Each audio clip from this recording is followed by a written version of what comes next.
Good morning, esteemed colleagues.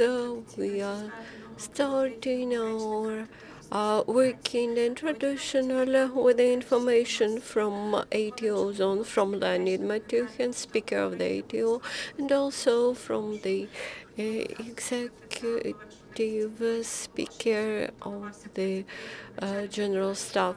Today we planned to have press briefing at 11, the head of the General Staff. It will be delayed till 2 p.m. Good morning, esteemed colleagues. I'm happy to see you at today's briefing. I would like to inform you on the following.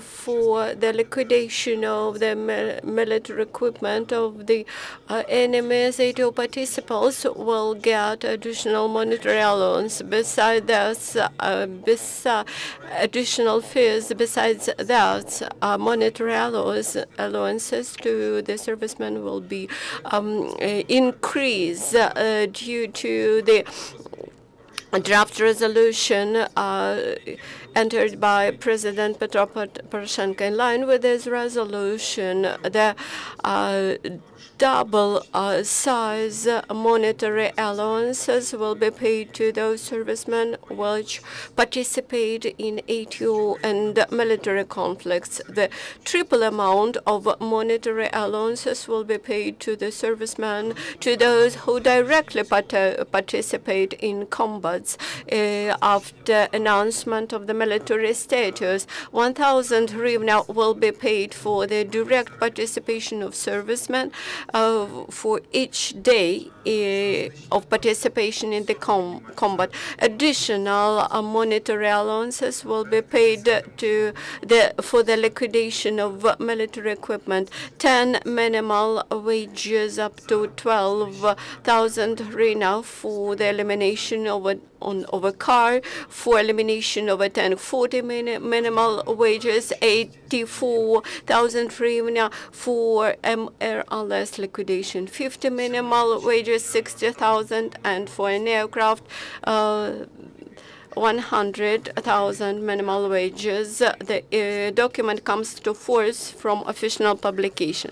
Also today, head of General Staff, head commander of the military forces, 4-star General Mr. Viktor Muzhenko, will deliver a briefing for the military chargé d'affaires of foreign countries in Ukraine. He will inform on the current political and military situation in Ukraine and around its borders, and for the prospects of the Ukrainian military forces. Also today at 11 a.m. in the Snamsky district, military commission premises in Kyiv, there will be a ceremony on the event of departure of young servicemen who are mobilized to the army forces, journalists, NGO workers, religious organizations are invited to participate. Journalists are invited to come to Volkova Street to A at 10:30. The Newman will be sent to the training centers of the military forces of Ukraine in Poltava, Zhytomyr, Vasynkів, Desna, and Starichy, where they will be enlisted to the list of the military units who will get the status of the servicemen, and in line with which they will be covered by social and legal guarantees, and they will be equipped in line with the legislation. The training will take 26 days. During this term, the Newman will master necessary military specialties. Their instructors will be experienced trainers who participated in the ATO and have a huge experience in combat. After this, the Newman will have special special combat training and exercise during 15 days after having mastered all necessary skills, after proper equipment with arms, equipment, ammunition. The mobilized servicemen will be sent to fulfill their military assignments. Minister of Defense, Full Staff General Mr. Poltorak, had a visit around Odessa region and checked the military units. He has a special meeting with the Navy commanders and discussed the combat readiness of the Navy and military forces. Also, in the military medical clinical center of the southern region, the minister has attended wounded servicemen and checked the conditions of treatment. He has underscored that this year budget of the Ministry of Defense allows to provide Ukrainian servicemen with all necessary supplies to save their lives and health in the ATO and provide necessary medical assistance. For the courage and heroism demonstrated during the carrying out assignments in the ATO area, the minister handled to the servicemen awards, precious presents, and monetary honoraria. Full Staff General Mr. Poltorak handed to the doctors and medical staff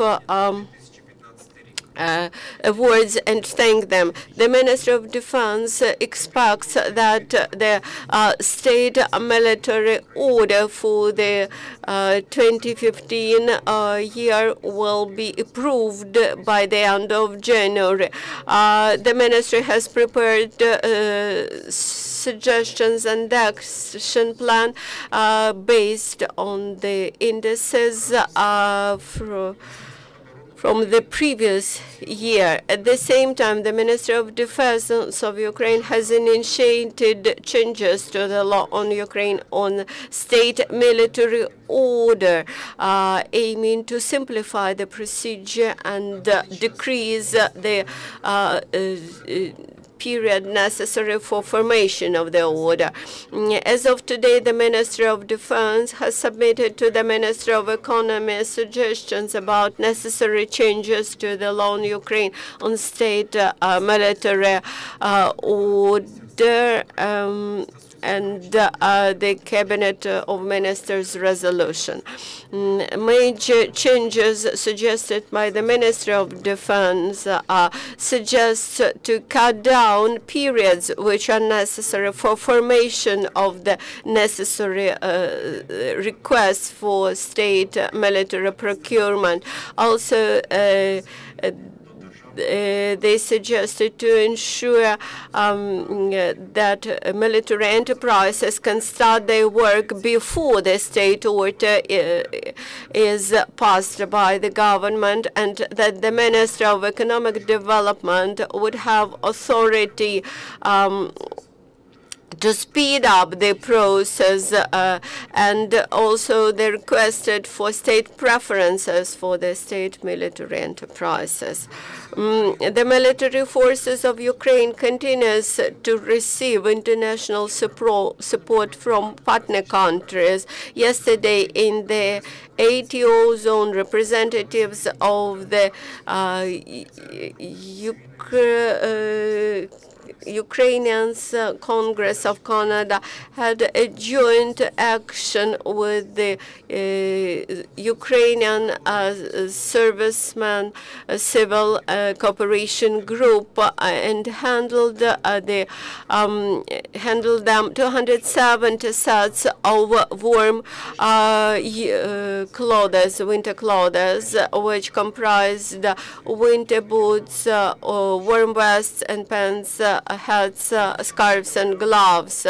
And also I'd like to inform you, General Staff has introduced special service for questions and answers in order to know public opinion and to respond the questions of those who are involved to mobilization. During half a day, we received more than 1,000 calls, which allowed us to understand concerns of people, and I would like to respond to the frequently asked questions here. Just an example, those residents of Donetsk and Lugansk regions who are removed to other places, what are conditions for mobilizations of them? The residents who escaped from the temporary occupied areas, they are mobilized exclusively on the voluntary basis. For this purpose, if they volunteer, they should arrive to the most close military commission. Then the summons, it's not an order immediately to go to the army. This is just an invitation to come to the district military commission for medical examination and negotiations whether a person is subject to the mobilization or not. The summons in the ATO area are not delivered to people in the checkpoints in ATO area. There is a procedure when summons are delivered from the military commissions. This is just a form of notification, and delivery of it should comply with special procedure. They are not issued at the checkpoints. And now I'd give the floor to my colleague, Leonid Matyukhin, who will inform you about the situation in the ATO area. Leonid, can you hear us? Would you inform us? Situation in the ATO area remains complicated. During the last 24 hours, the militants continued to shell ATO positions and settlements. Thus, at Lugansk direction, terrorists used small arms, artillery, mortars, shelling Stanitsa, Luganska, Valuiske, and Petrivtsi. During shelling, the settlements used also small arms and tanks. In Donetsk, Novolaspa, Upitne, Petrovska, Taranchuk, Slavna, and Mykolаevka, they used mortars and artillery. They used Grad rocket installations to shell Mariinka, Novotroitsk, and Novomykhailivska. They also shelled Debaltsev from small arms, mortars, artillery. And 4 times they shelled Debaltsev, Luganivska, Marloulska, Popasna. Also 5 times they shelled Zolote, 2 times Popasna and Mills. Around 3 a.m. They started to attack our positions near Malo-Orlivka, but they were repelled and had to retreat. Near Mariupol, they used small arms and mortars, shelling Orlovsk and Chermalik. During the last 24 hours, multi-launch rocket missile systems, Grad, and artillery was used to shell Pisk and Granitne. But Ukrainian servicemen remain in their positions and repel the rebels. What are the most hot points? This is the Baltseva region, but only Stanitsa Luganska was shelled 8 times today. That is, the situation remains complicated everywhere. Thank you very much.